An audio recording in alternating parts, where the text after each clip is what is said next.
വഅലൈക്കുമുസ്സലാം. അല്ല, എന്ത് ഡ്രസ്സാണ് ഈ ഇട്ടിരിക്കുന്നത്? എങ്ങനെയുണ്ട്? അടിപൊളിയല്ലേ?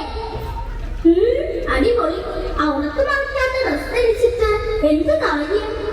ഔറത്ത് മറച്ചിട്ടില്ലാന്നോ? എന്താ നീ പറയുന്നത്? എന്താ നിങ്ങൾ തമ്മിലൊരു തർക്കം? ഞാനും ഒന്ന് കേൾക്കട്ടെ. അൽഹംദുലില്ലാ, ടീച്ചർ വന്നത് നന്നായി. ഞങ്ങൾ ഒരു കാര്യത്തിന്റെ ചർച്ചയിലാണ്. ടീച്ചർ ഒരു തീരുമാനം പറയാമോ? നിങ്ങൾ രണ്ടാളും ഇരിക്ക്. നിങ്ങൾക്ക് പറയാനുള്ളത് ഞാനൊന്ന് കേൾക്കട്ടെ, എന്നിട്ട് പറയാം ഇൻഷാ അല്ലാഹ്. സുഹൃത്തുക്കളെ, ഇസ്ലാമിനെ കുറിച്ച് ഞാൻ പഠിച്ച കുറച്ച് കാര്യങ്ങൾ നിങ്ങളുമായി പങ്കുവയ്ക്കാം. ഇസ്ലാം കാര്യങ്ങൾ വിശ്വസിച്ചവരാണല്ലോ മുസ്ലിങ്ങൾ. ഇസ്ലാം കാര്യത്തിൽ ഒന്നാണ് നിസ്കാരം. നിസ്കരിക്കുമ്പോൾ മുഖവും മുൻകൈയും അല്ലാത്ത ഭാഗങ്ങൾ മറയ്ക്കൽ സ്ത്രീകൾക്ക് നിർബന്ധമാണ്. അതായത് നിസ്കരിക്കുമ്പോൾ മാത്രം അതിന് പറ്റിയ ഡ്രസ് ഇടണം. സുഹൃത്തുക്കളെ, ഞാനിപ്പോൾ നിസ്കരിക്കുന്നില്ലല്ലോ, മാന്യമായ വേഷം ധരിച്ചിട്ടുമുണ്ട്. എന്നിട്ടും പ്രിയപ്പെട്ട എന്റെ കൂട്ടുകാരി എന്നെ കുറ്റപ്പെടുത്തുന്നത് എന്തിനെന്താണ് എനിക്ക് മനസ്സിലാകാത്തത്? ഇങ്ങനെ ഒരു അവസരം തന്നതിൽ അല്ലാഹുവിന് സ്തുതി. അൽഹംദുലില്ലാ, ഒരു കാര്യമെങ്കിലും ഇതിൽ നിന്ന് നമുക്ക് മനസ്സിലാക്കാൻ പറ്റിയാൽ അത് മതി. എന്റെ പ്രിയ സുഹൃത്ത് പറഞ്ഞത് ശരിയാണ്. എന്നാലും അല്പം ചില മാറ്റങ്ങൾ വരുത്തേണ്ടതുണ്ട്. ഇസ്ലാം കാര്യത്തിൽ രണ്ടാമത്തതായ നിസ്കാരം ശരിയാവണമെങ്കിൽ ഔറത്ത് മറയ്ക്കണം എന്ന് പറഞ്ഞത് ശരി. അതായത് മുഖവും മുൻകൈയുമല്ലാത്ത ശരീരഭാഗങ്ങൾ.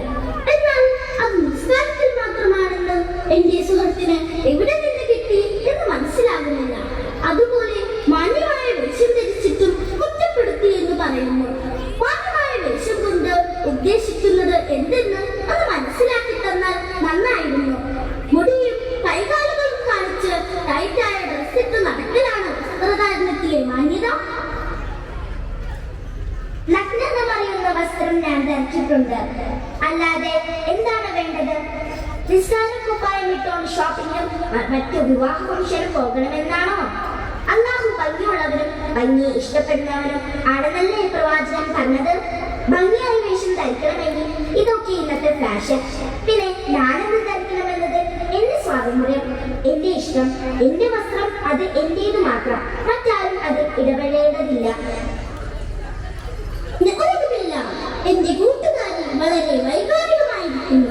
ചില തെറ്റിദ്ധാരണകൾ ആണ് ഇതിന് കാരണം. എന്ന ഹദീസിന്റെ ആശയം പോലും കൃത്യമായി മനസ്സിലാക്കിയിട്ടില്ല. ഔറത്ത് കാണിക്കുന്നതിനെ അല്ലാഹു ഒരിക്കലും ഇഷ്ടപ്പെടുന്നില്ല. ഭംഗിയെയാണ് ഇഷ്ടപ്പെടുന്നത്. മുഖവും മുൻകൈയുമല്ലാത്ത ഭാഗം നിസ്കാരത്തിൽ മാത്രം ഔറത്തുന്നത് ശരിയാണ്. അന്യ പുരുഷന്മാരുടെ അടുക്കൽ ബാക്കിയുള്ളതെല്ലാം കാണിക്കാമെന്നല്ല അതിനർത്ഥം. മറിച്ച് മുഖവും മുൻകൈയും പോലും കാണിക്കരുത് എന്നാണ്. അഥവാ ശരീരം മുഴുവൻ ഔറത്താണെന്നാണ്. നോർമൽ ബുദ്ധി കൊണ്ട് ചിന്തിച്ചാൽ മതി ഇത് മനസ്സിലാക്കാൻ. ഹദീസും ആയത്തും പറയേണ്ടതില്ല. ഒന്ന് രണ്ട് ഉദാഹരണങ്ങൾ ഞാൻ പറയാം. ചില ആചാരങ്ങളും ശീലങ്ങളും സന്ദർഭങ്ങളും വസ്ത്രധാരണ സ്വാതന്ത്ര്യത്തെ നിയന്ത്രിക്കുന്നു. വീടുകളിലെ ഡ്രസ്സിൽ നമ്മൾ ഷോപ്പിങ്ങിന് പോകാറില്ല. അതിനാൽ എന്റെ ഡ്രസ്സിൽ എന്റെ ഇഷ്ടമാണെന്ന് പറയാൻ കഴിയില്ല. സമയവും സന്ദർഭവും ജോലിയും കാലാവസ്ഥയും അടക്കം നമ്മുടെ വസ്ത്രധാരണത്തെ നിയന്ത്രിക്കുന്നു.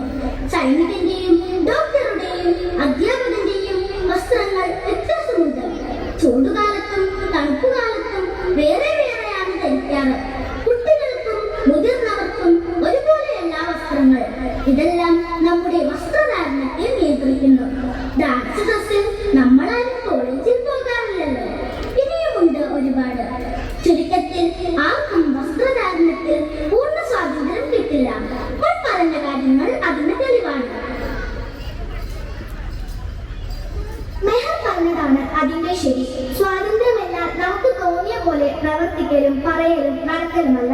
ഒരു നാട്ടിലും ഒരു തൊഴിലിലും ഒരു സംസ്കാരത്തിലും ഇഷ്ടാനുസരണം എന്തും പറയുകയോ പ്രവർത്തിക്കുകയോ ചെയ്യാൻ അനുവദിക്കപ്പെടില്ല. സത്യം മനസ്സിലാക്കാനും ജീവിതത്തിൽ പകർത്താനും നാഥൻ അനുഗ്രഹിക്കട്ടെ. അസ്സലാമു അലൈക്കും.